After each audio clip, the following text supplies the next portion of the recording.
আজি যে মই মুক্ত, ইমান ভাল লাগিছে। নাই কোনো হুলস্থুল, নাই কোনো খোৱা কামোৰা, নাই কোনো ব্যভিচাৰ। যলৈকে মন তোলৈকে মই ঢাপলি মেলিব পাৰিছোঁ। আজি যে মই সেই চৰাইবোৰতকৈও বেছি ওপৰলৈ উৰিব পাৰিছোঁ। এনে লাগিছে যেন মোৰ শৰীৰটো আজি তেনেই পাতল, গধুৰ বোজাবোৰ নোহোৱা হৈ গ'ল। মই যেন কমুৱা তোলা।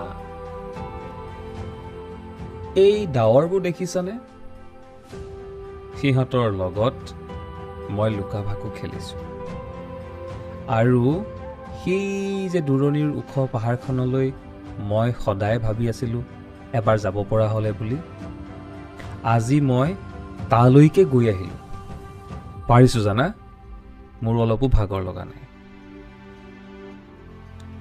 এটা কথা জানানে, মই যে সদায়ে দৰৱবোৰ খাই খাই আমনি পাইছিলোঁ, তোমাক কোৱাহে নাছিলোঁ।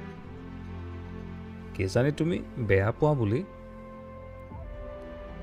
এইকেইদিন যে মই দৰৱ খোৱা নাই, দেখিছানে? দৰৱ নোখোৱাকৈ মই একদম ফিট এণ্ড ফাইন। তুমি এনেকৈ চকুলো টুকি নাথাকিবা প্লিজ, নহ'লে মই দুৰ্বল হৈ যাম। তোমাকতো মই কৈছিলোৱেই যে বাঘৰ পত্নী হৈছা যেতিয়া তুমিও বাঘিনী হ'ব লাগিব।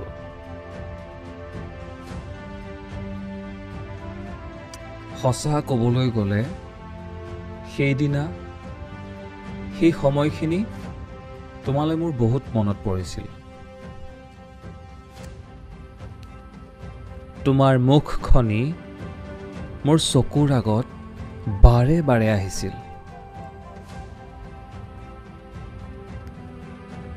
মোৰ সেইখিনি সময়ত আমাৰ দুয়োৰে প্ৰথম চিনাকি হোৱাৰ পৰা মই ছিংগাপুৰলৈ অহাৰ সময়ত তোমাৰ পৰা বিদায় লোৱা সেই সময়খিনিৰ কথা আচৰিতভাৱে চিনেমাৰ ৰীলৰ নিচিনাকৈ এফালৰ পৰা চকুৰ আগত ভাহি আহিছিল।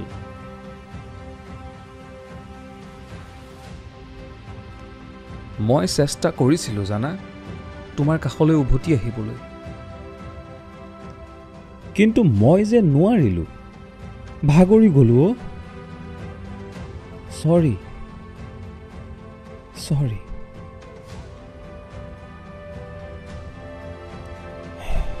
হয়তো তুমি কাষত থাকিলে মোক এনেদৰে ভাগৰিবলৈ নিদিলা হয়।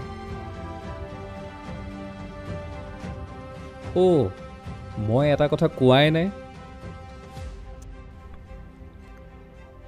মই মা আৰু জংকিক লগ পাইছোঁ। মায়ে মই অহাৰ লগে লগে পাপু, মমন আৰু তোমাৰ খবৰ লৈছে আৰু অকণমান খঙো কৰিছে।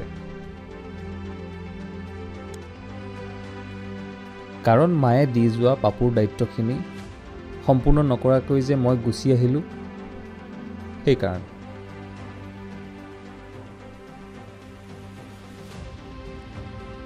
কিন্তু মায়ে জানেই নহয় মই যে কৰিব দিয়া কামটো নকৰোঁ বুলি, সেয়েহে বিশেষ একো নক'লে বাৰু।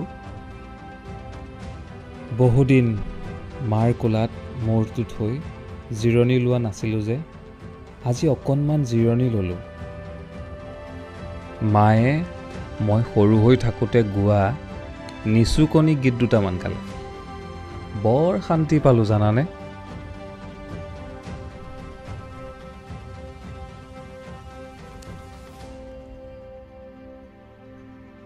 মই মানুহটো বৰ খৰখেদা, আৰু সেইকাৰণে হয়তো খৰখেদাকৈ গুচি আহিলোঁ।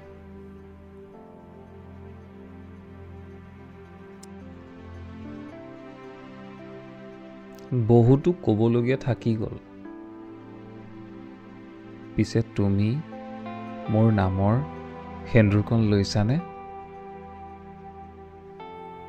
লৈ থাকিবা। 7 জনমলৈ অগ্নিক সাক্ষী কৰিছিলোঁ, কিন্তু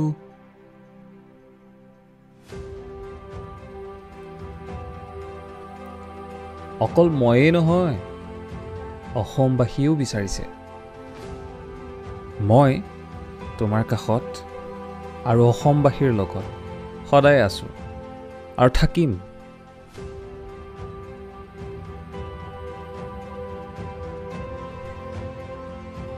ইয়াত অকণমান জিৰণি ল'বলৈহে আহিছোঁ। মই কালৈকো ভয়ো নকৰোঁ আৰু খাতিৰো নকৰোঁ।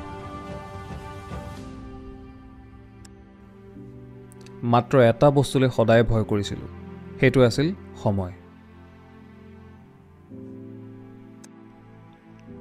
সময়লৈ মই ভয় কৰিছিলোঁ।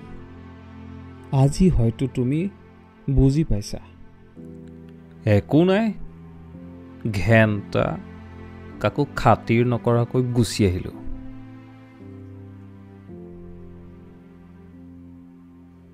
তোমাৰ মনত আছেনে মই যে কৈছিলোঁ মোৰ কোনো জাতি নাই, মোৰ কোনো ধৰ্ম নাই, মই মানুহ, অকল মানুহ।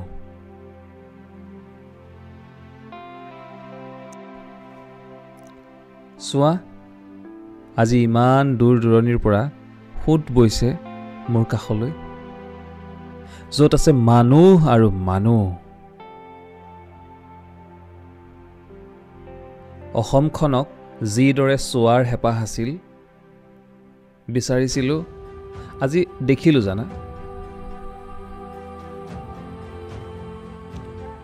আহা, সকলোৱে আজি গাই যাওঁ মায়াবিনী ৰাতিৰ বুকুত।